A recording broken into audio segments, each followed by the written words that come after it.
할렐루야. 9월 14일 목요일입니다. 히브리서 말씀 8장 1절부터 끝절 13절까지 말씀을 읽고 은혜 나누도록 하겠습니다. 지금 우리가 하는 말의 요점은 이러한 대제사장이 우리에게 있다는 것이라. 그는 하늘에 지극히 크신 이의 보좌 우편에 앉으셨으니 성소와 참 장막에서 섬기는 이시라. 이 장막은 주께서 세우신 것이요 사람이 세운 것이 아니니라. 대제사장마다 예물과 제사 드림을 위하여 세운 자니 그러므로 그도 무엇인가 드릴 것이 있어야 할지니라. 예수께서 만일 땅에 계셨더라면 제사장이 되지 아니하셨을 것이니 이는 율법을 따라 예물을 드리는 제사장이 있음이라. 그들이 섬기는 것은 하늘에 있는 것의 모형과 그림자라. 모세가 장막을 지으려 할 때에 지시하심을 얻음과 같으니 이르시되 삼가 모든 것을 산에서 네게 보이던 본을 따라 지으라 하셨느니라. 그러나 이제 그는 더 아름다운 직분을 얻으셨으니 그는 더 좋은 언약으로 세우신 더 좋은 언약의 중보자시라. 저 첫 언약이 무흠하였더라면 둘째 것을 요구할 일이 없었으려니와 그들의 잘못을 지적하여 말씀하시되 주께서 이르시되 볼지어다 날이 이르리니 내가 이스라엘 집과 유다 집과 더불어 새 언약을 맺으리라. 또 주께서 이르시기를 이 언약은 내가 그들의 열조의 손을 잡고 애굽 땅에서 인도하여 내던 날에 그들과 맺은 언약과 같지 아니하도다. 그들은 내 언약 안에 머물러 있지 아니하므로 내가 그들을 돌보지 아니하였노라. 또 주께서 이르시되 그날 후에 내가 이스라엘 집과 맺을 언약은 이것이니 내 법을 그들의 생각에 두고 그들의 마음에 이것을 기록하리라. 나는 그들의 하나님이 되고 그들은 내 백성이 되리라. 또 각각 자기 나라 사람과 각각 자기 형제를 가르쳐 이르기를 주를 알라 하지 아니할 것은 그들이 작은 자로부터 큰 자까지 다 나를 알미라. 내가 그들의 불의를 긍휼히 여기고 그들의 죄를 다시 기억하지 아니하리라 하셨느니라. 새 언약이라 말씀하셨음에 첫 것은 낡아지게 하신 것이니 낡아지고 쇠하는 것은 없어져 가는 것이니라. 아멘. 네. 계속해서 예수님의 대제사장 직분과 그 직분이 얼마나 뛰어난 것인지에 대해서 말씀해주고 있습니다. 지금까지 꽤 오랫동안 예수님의 탁월하심에 대해서 이야기를 했습니다. 예수님을 등지고 떠나나가는 성도들을 경고하기 위해서 그렇게 한 것입니다. 어쩌면 이미 제법 많은 성도들이 예수 그리스도를 더 이상 믿지 않고 이전의 유대인의 삶으로 돌아갔는지도 모릅니다. 그리고 아직 교회 공동체 안에 남아있는 성도들 중에서도 다시 예전처럼 예수님을 섬기지 않고 그저 모세의 율법만을 따르는 유대인의 생활로 돌아가려고 마음 먹고 있는 성도들도 있었는지 모릅니다. 그런 분들은 예수 그리스도를 너무나 피상적으로 아는 것이죠. 껍데기만 아는 것입니다. 또는 예수님께서 해주셨던 재미난 말씀들, 예수님께서 보여주셨던 신비한 능력들, 그렇게 겉으로 드러나는 것만 보고 예수님을 따랐던 자들입니다. 그러다가 뜻밖의 여러 환난이 찾아왔을 때 당황하고, 아니 예수 믿으면 더 좋은 축복이 있을 줄 알았더니 환난과 고난이 있네. 그런 것들이 이렇게 몸으로 부딪혀 오면서 그들 중에 심각하게 다시 유대인으로 돌아갈 것을 결심하게 되었던 것입니다. 그러나 예수 그리스도를 믿는 것은 우리가 하나님을 믿는 여러 가지 방법 중에 하나가 아니고 우리가 하나님을 믿는 유일한 방법입니다. 저 하나님을 믿습니다. 그런데 예수님 못 믿겠습니다. 그 사람은 이미 하나님을 믿고 있지 않은 것입니다. 그 영적인 내막을 모르면 주님을 떠나는 수도 있는 것이죠. 그러나 과거에도 그런 일이 있어서는 안 되는 거였고, 오늘 우리들은 더더군다나 예수님을 떠나서 어디로 가겠다는 것입니까? 이제 유대교는 명맥은 남아 있습니다만 전 세계적으로 기독교와 유대교의 어떤 교세의 차이를 예를 들어 설명을 드린다면 비교가 안 됩니다. 비교가 안 돼요. 들리는 소문에 대한민국에도 유대교가 있다고 합니다. 그 유대교에 유대인이 몇 명이나 있겠습니까? 전부 다 이방인인 한국 사람이겠죠. 몇 명 안 됩니다, 그나마. 그러다 보니까 한국 사람들이 할례를 받습니다. 그래도 유대인이 되는 건 아닙니다. 하나님을 경외하는 자가 되었다가 개종자가 되는 것이죠, 개종자. 속된 말로 회당의 앞줄에 앉을 자격이 없습니다. 뒷줄에 앉아 있는 것이에요.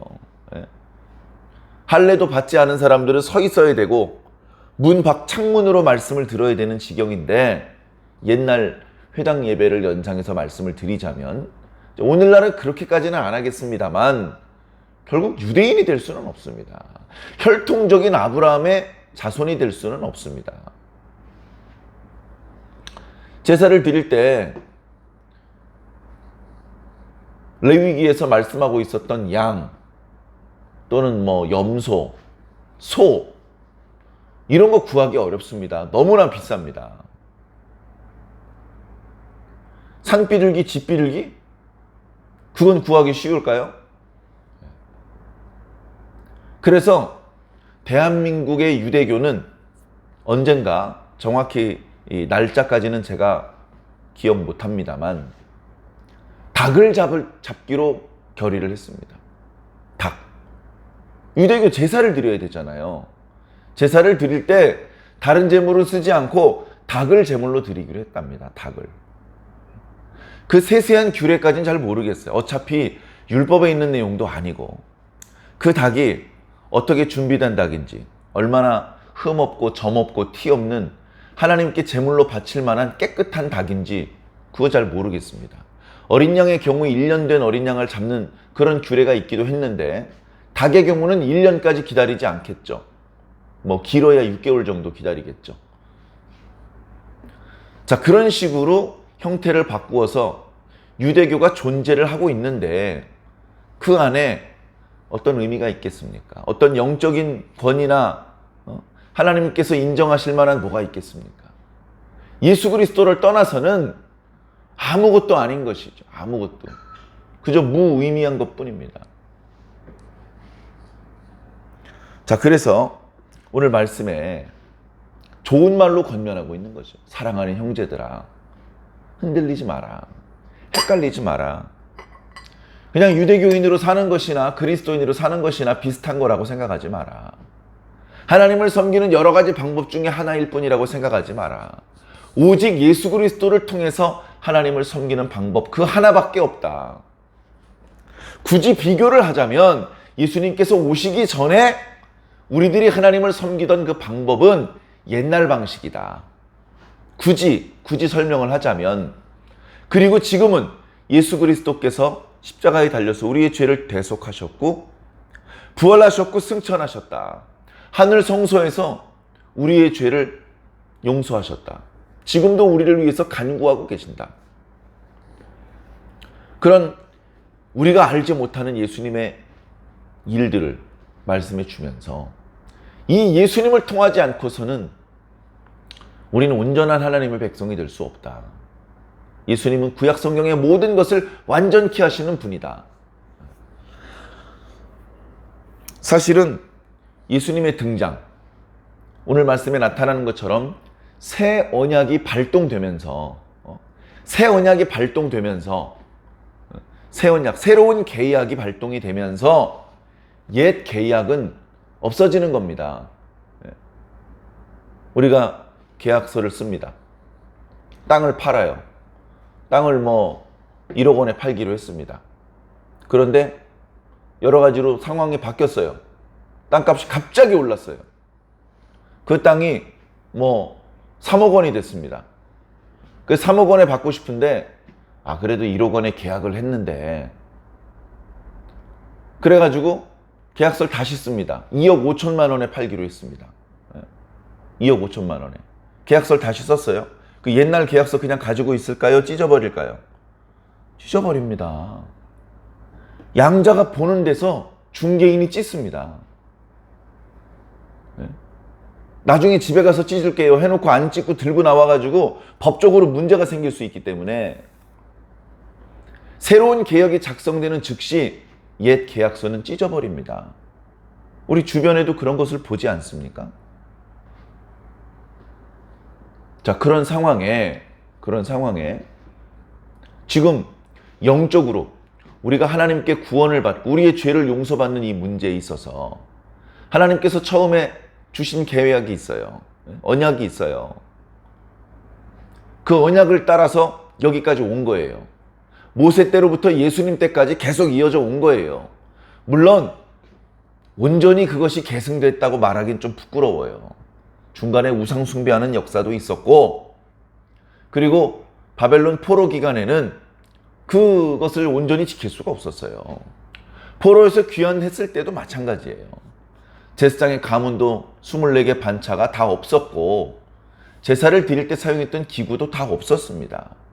나중에 후대에 모세 때 만든 것 말고 후대에 새롭게 만들어서 구색을 갖춰놓기는 했지만 엄밀한 의미에서 온전하다고 말할 수 없죠. 이미 그런 와중에서 또 뭐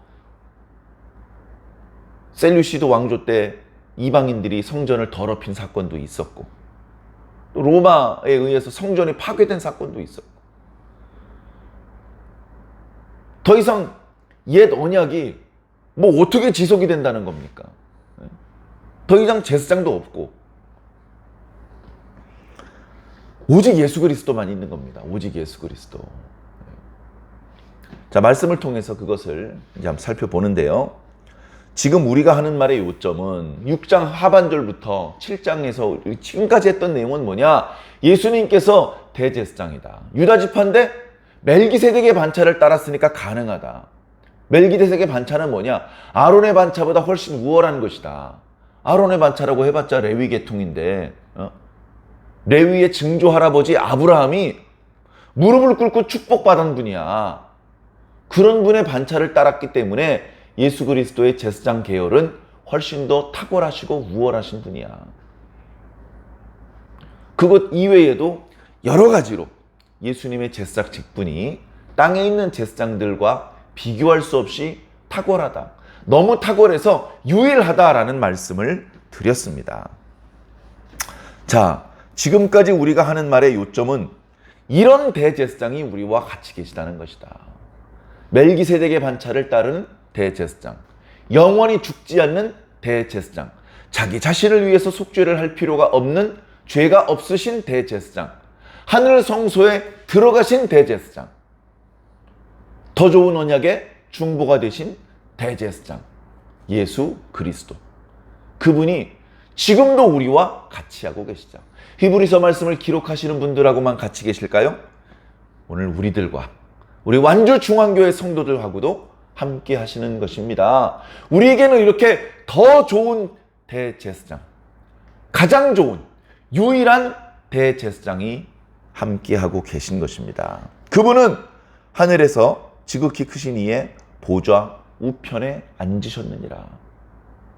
스데반이 순교 중에 목격하지 않았습니까? 순교 중에 죽기 직전에 인자가 보좌 우편에 계신 것을 보았다. 그걸 맨눈으로 어떻게 봅니까?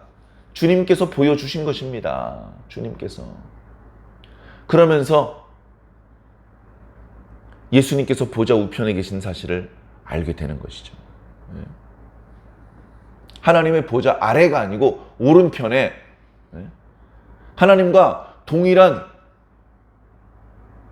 능력을 가지고 계시다는 겁니다. 동일한 영원성, 동일한 거룩성, 동일한 완전성, 동일한 전능성을 가지고 계신 것입니다. 다른 누구를 따라갈 수 있겠습니까? 자, 그는 하늘에 지극히 크신 이의 보좌 우편에 앉으셨느니라. 성소와 참 장막을 섬기는 분이시니 제사장으로서 이 장막은 주님께서 세우신 것이다. 하늘 장막이죠. 하늘 성전이라고 하지 않습니다. 장막이라고 합니다. 장막. 하늘 장막, 하늘 성소. 왜 그렇게 말합니까? 사람이 세운 게 아니라는 거예요. 자, 모세 때 성막을 만들었습니다. 성막 안에 기구들을 만들었습니다. 부살렐과 오홀리압과 또 여러 돕는 사람들이 있었습니다. 그들이 어떻게 그걸 만들었습니까? 그들이 그 만드는 사람 자체도 성령을 받았습니다. 하나님께서 하나님의 영으로 충만하게 하셨습니다. 성막과 기구를 만들 만한 지혜를 주셨다라고 말씀하고 있습니다. 지혜를 주셔도 못 만듭니다. 어떤 길이로, 어떤 크기로, 어떤 방법으로 만들지 가르쳐 주셔야 됩니다. 하나님께서 모세에게 환상 가운데 너희들이 만들어야 될 성막을 이렇게 만들라고 보여주셨습니다. 너희들이 만들어야 될 기구를 이렇게 만들라고 보여주셨습니다. 모세가 산에서 환상 가운데 하나님께서 보여주신 것을 보았습니다. 그리고 땅에 내려왔습니다. 그리고 그것을 종이가 없기 때문에 아마도 양피, 양 가죽 같은 곳에다가 그림을 그려주었을 것입니다. 그것을 보고 그 그림이 완벽하지 않았지만 그 그림을 보고 성령 받았던 부살렐과 오홀리압은 그 성막을 하나하나 만들어 나가기 시작했던 것입니다. 그리고 그런 과정을 통해서 만들어진 성막을 마지막에 하나님께서 보시면서 마음에 흡족하셨다. 그렇게 표현을 하셨기 때문에 우리는 사람이 만들었지만 그 첫 번째 장막도 거룩하다. 의미가 있다. 그렇게 인정했던 것입니다. 그런데 사실은 뭐예요? 그거 다 그림자라는 거예요. 그림자입니다. 하늘에 실상이 있어요. 그걸 모세가 본 거예요. 그리고 그거를 스케치해가지고 땅에다가 비슷하게 만든 겁니다. 모형을. 우리 모델하우스 가잖아요. 거기에 막 500채, 600채 있는 게 아니고 평형별로 샘플로 집을 만들어 놓지 않았습니까? 여기 샘플을 만들어 놨으니까 직접 들어와 보세요. 방이 생각보다 널찍합니다. 침대 이쪽에다 놓으시면 통로가 널찍합니다. 주방을 보시면 환기가 잘 됩니다. 거실을 보시면 전망이 좋습니다. 이거를 정말로 지어진 아파트에 들어가지 않고도 모델하우스를 통해서 보여주지 않습니까? 새로 아파트가 지어지면 이와 비슷하겠구나. 그리고서 돈을 내고 계약을 하는 것이죠. 하늘에 있는 장막이 땅에 있는 장막을 보면서 이와 유사한 형태겠구나. 그렇게 어렴풋이 알 뿐입니다. 정확하진 않아요. 자, 그런데 땅에 있는 제사장은 그렇게 그림자로 모형으로 만들어 놓은 그런 사람의 손으로 세운 장막에서 사람의 손으로 만든 기구를 가지고 하나님께 제사를 드렸어요. 그나마 온전하지 못한 제물들을 가지고 요즘 닭으로 한답니다. 그런 방법으로 제사를 드리는 것이 온전할 수 있겠습니까? 없는 것보다는 너무나 감사하고 좋은 것이지만 이제 그 방법은 온전할 수가 없는 것이죠. 그러나 예수님께서는 하늘 성소, 거기서 성소와 참 장막을 섬기시는 분이다 라고 말씀하고 있습니다. 자, 4절에 예수님께서 만일 땅에 계셨더라면 제사장이 되지 않으셨을 것이다. 왜? 이미 땅에는 제사장이 있어. 율법을 따라서 임명받은 제사장이 있어요. 땅에 있는 제사장은 5절에 하늘에 있는 것의 모형과 그림자를 섬기는 거예요. 모형과 그림자의 방법으로 하나님을 섬기는 거예요. 온전할 수가 없습니다. 모세가 장막을 지으려 할 때에 지시하심을 얻은 것과 같으니 삼가 모든 것을 산에서 너에게 보여준 본을 따라 지으라. 그러니까 원본은 따로 있다는 거예요. 원본은. 땅에 지어진 장막은 원본이 아니라 모형이고 그림자라는 것입니다. 누가 이것을 아니라 할 수 있겠습니까? 자, 그러나 예수님께서는 성소와 참 장막을 섬기시는 분이시기 때문에 그분은 더 아름다운 직분을 얻으셨다. 이미 1장에도 아름다운 분이 그 표현이 나왔는데 이거는 뛰어나다 또는 탁월하다는 뜻입니다. 예수님께서는 아름다운 직분을 얻으셨습니다. 왜? 그림자 제사장이 아니고 참 제사장이니까. 그는 더 좋은 약속으로 세우신 더 좋은 언약의 중보자시다. 더 좋은, 옛날 제사장은요, 옛 언약의 중보자죠. 옛 언약의 중보자. 하나님과 백성들 사이에서 둘을 연결시킵니다. 하나님, 백성들의 죄를 용서해 주시옵소서. 백성들아, 하나님께서 너희들의 죄를 용서하셨단다. 이렇게 중간에 서서 백성들의 상태를 더 좋아지게 만드는 그런 고마운 존재. 그게 사실은 구약의 제사장의 존재였습니다. 그런 의미에서 중보자라고 표현하신 것이죠. 그런데 옛 언약의 중보자가 보다 새 언약의 중보자는 더 좋은 언약을 기반으로 한 중보자시다. 더 언약. 올해 저희 교회 표어가 더 좋은 것을 주시는 하나님인데 이 새 언약보다 더 좋은 것은 없습니다. 자, 그래서 7절에 이렇게 말씀하시죠. 저 첫 번째 언약이 흠이 없었더라면 굳이 두 번째 것을 요구할 필요가 없었을 것이다. 첫 번째 것도 매우 거룩했습니다. 첫 번째 것도 매우 진지했습니다. 하나님께서 주신 것이었습니다. 그런데 첫 번째 것은 처음부터 한계가 분명했던 것이에요. 제사장이 영원히 사는 것도 아니고 제사장 본인도 죄인이고 드리는 제물도 불완전하고 만들어진 성소와 기구도 그림자에 불과했던 것입니다. 그런 것에 비하면 예수님의 제사장 직분, 예수님께서 하나님께 드리시는 제물, 예수님께서 제사를 드리는 그 현장, 하늘 성소, 모든 것이 완벽합니다. 거기서 예수님은 완전한 제사를 드리십니다. 그 제사가 완전하시기 때문에 두 번 반복할 필요가 없는 것이죠.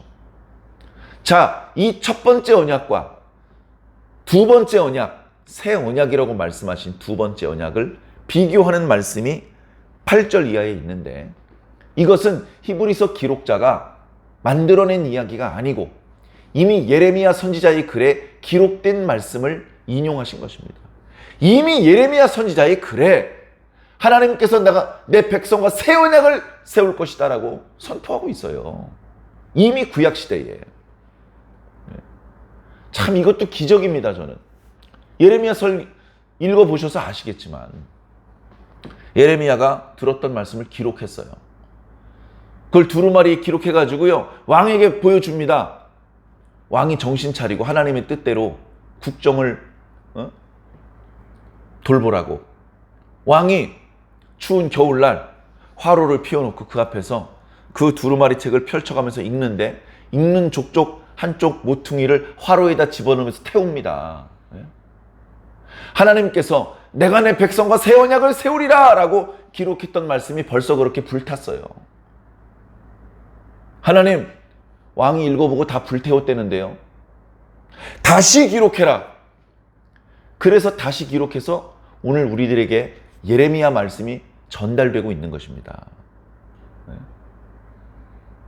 그 말씀 31장에 이렇게 말씀하십니다. 주께서 이르시되 볼지어다 날이 이를 것이다. 지금은 아니다. 아직은 아니다. 때가 되면 내가 이스라엘 집과 유다 집과 더불어 새 언약을 맺을 것이다. 새 언약.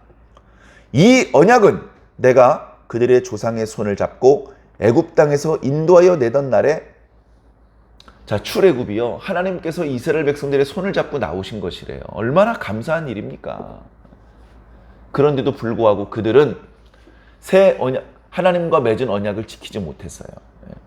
여기서 옛 언약은 사라지고 없어진다, 폐기가 된다, 그런 말씀을 드리니까 옛 언약 자체가 뭐 문제가 심각했던 것처럼 또 느끼실 수 있는데, 사실 문제는 언약의 문제가 있었던 것이 아니고 그 언약을 지키지 않은 이스라엘 사람들에게 문제가 있었던 것이죠.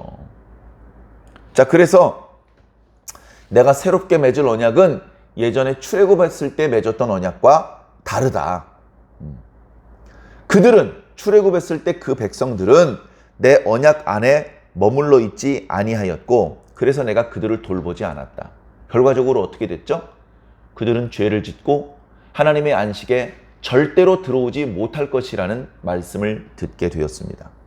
자, 10절에 그러나 그날 후에 내가 이스라엘 집과 맺을 새로운 언약은 이것이니. 자, 잘 들어보세요. 언약을 하시는 내용이 나오고 그 언약의 내용을 성취시키는 방법이 나옵니다. 방법이 나와요. 자, 그런데 언약의 내용, 이건 달라지지 않아요. 옛 언약이나 새 언약이나 언약의 내용은 똑같아요. 방법이 달라. 옛날에는 하나님의 말씀을 돌판에 새겼어요. 근데 지금은요, 마음에 기록한다고 말씀하고 있습니다. 옛날에는 죄를 용서받게 하셨어요. 근데 죄가 온전히 용서받지 못해요. 지금은 죄가 완전히 용서받을 수 있어요. 그러니까 새 언약은 옛 언약보다 더 좋은 언약입니다. 새 언약은 사람들의 마음에 변화를 일으켜줄 수 있는 능력이 있는 언약이고 사람들의 죄의 문제를 완전히 해결해 줄 수 있는 그런 권세가 있는 언약입니다. 그러니 더 좋은 언약 아닙니까? 옛 언약은 그림자였고 그 효력이 불완전했는데 새 언약은 완전하신 언약이에요. 자, 그 말씀이 지금 나타나고 있습니다. 이것이니 내 법을 그들의 생각에 두고 그들의 마음에 이것을 기록할 것이다. 말씀을 기록해 주시고 마음이 변화되는 것은 각자 본인이 알아서 할 거야. 그렇게 하니까 아무도 마음의 변화가 일어나지 않는 것입니다. 죄의 속성이 강하기 때문에. 그런데 새 언약은 권세가 크셔서 그것을 우리들의 마음과 생각에 기록하시고 마음과 생각 자체를 변화시켜 주시는 것입니다. 그리고 언약의 내용은 뭐라고요? 나는 그들의 하나님이 되고 그들은 내게 백성이 되리라. 언약의 내용은 그대로예요. 그대로. 그러나 이 언약의 내용을 성취시키는 방법이 다른 것이죠. 자, 11절. 각각 자기 나라 사람과 각각 자기 형제들을 가르쳐 주님을 좀 알아라. 야, 너 주님께 대해서 좀 공부 좀 해. 너 주님께 대해서 너무 모르는 것 같아. 주님께 대해서 좀 배워. 라고 말할 필요가 없다. 왜? 모든 사람의 마음과 생각에 하나님의 법을 기록하셨기 때문에 이미 모든 사람이 하나님께 대해서 다 잘 알기 때문이다. 하나님께 대하여 잘 알기 때문에 더 가르칠 필요가 없다. 왜? 그들의 마음과 생각에 하나님의 법을 기록하셨기 때문에. 새 언약의 권세가 이렇게 막강합니다. 자, 그리고 12절에 내가 그들의 불의를 긍휼히 여기고 그들의 죄를 다시 기억하지 않을 것이다. 죄가 완전히 용서된 거예요. 이런 새 언약이 우리들에게 필요하지 않겠습니까? 이러한 새 언약이 우리와 연결되기 위해서 하나님과 백성들 사이에 중보자가 필요하지 않겠습니까? 바로 예수 그리스도께서 이렇게 더 좋은 언약의 중보자가 되셨다라고 6절에 기록하고 있는 것입니다. 오늘 마지막 구절. 새 언약이라고 말씀하셨으니 누가요? 이미 예레미야 선지자 때 새 언약이라고 말씀하셨으니 옛 언약은 이제 없어지는 것이다. 계약서 쓰는 거 말씀드렸죠? 2억 5천짜리 계약서 쓰면 1억짜리 계약서는 찢어버리는 겁니다. 그렇게 할 수 없이 옛 언약은 낡아지는 것이고 쇠하여지는 것이고 없어져 가는 것이다. 우리에게 남은 것은 새 언약밖에 없다. 우리에게는 예수 그리스도밖에 없다. 사랑하는 성도 여러분, 그 예수님 잘 믿고 예수님을 통해서 얻게 될 모든 복과 구원을 다 누리시기를 예수님 이름으로 간절히 축원합니다. 아멘.